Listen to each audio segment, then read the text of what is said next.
Is it your go? Okay. Let me start with a question. Who here has heard of the US Space Force? Like, put your hand up if you have. Okay. Wait, let me turn the sound back on. Sorry. It's very weird.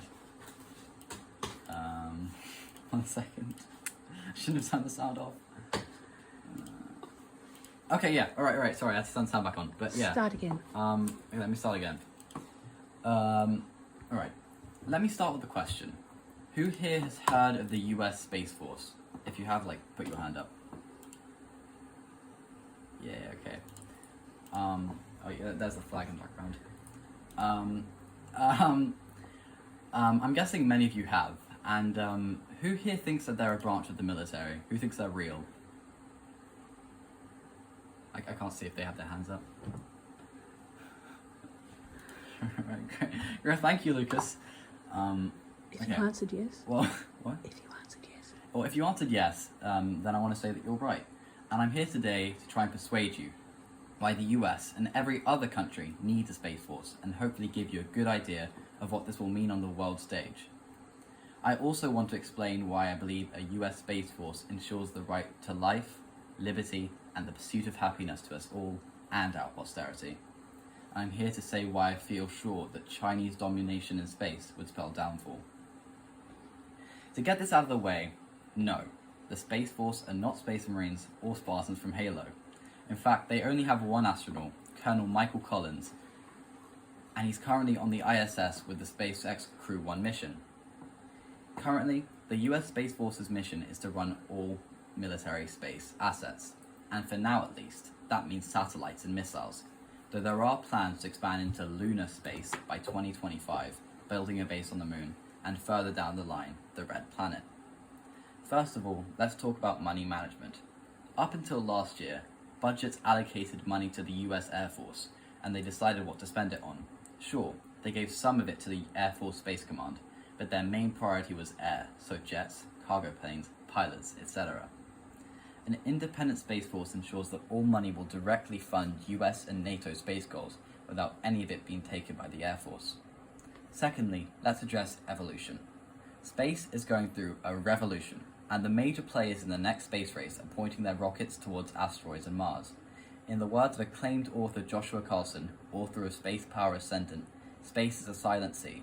And in the words of Alfred Mahan, author of The Influence of the Sea Upon World History, creator of American naval theory that led them to lead the world, Americans must look outward. The growing population of the country demands it, and it is true now. Space has incredible resources to be exploited, and private companies are starting to do so.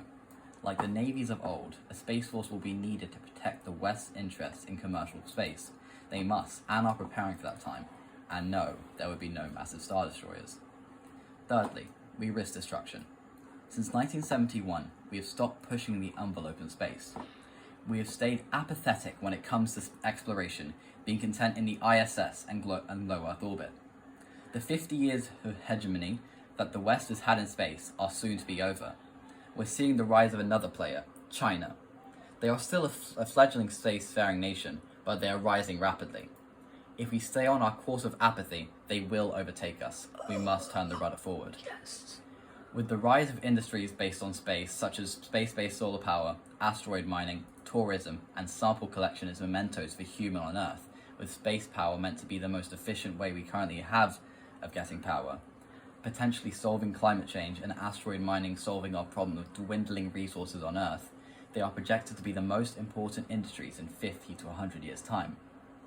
If China controls it, you can say bye to American domination and say hello to your rights being violated and a social credit score. In World War I, air power was seen as a supplement to air and naval combat, but nothing more. The British saw it differently. They decided to create the Royal Air Force and quickly became the most efficient air warfighting nation. In fact, many people saw this as a weird move, and in many ways, it was. They jumped the gun by 10 years. And the Space Force is doing the same.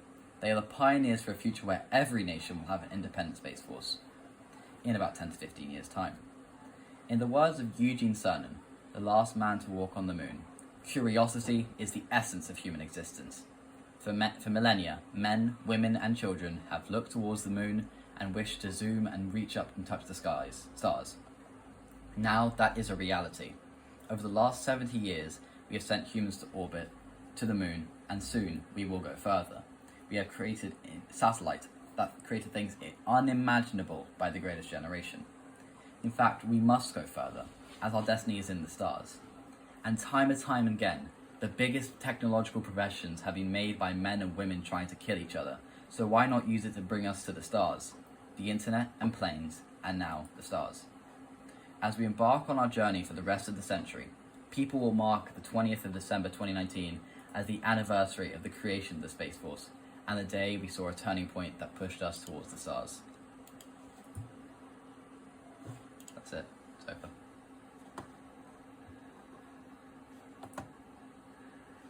Yay, I can see them clapping.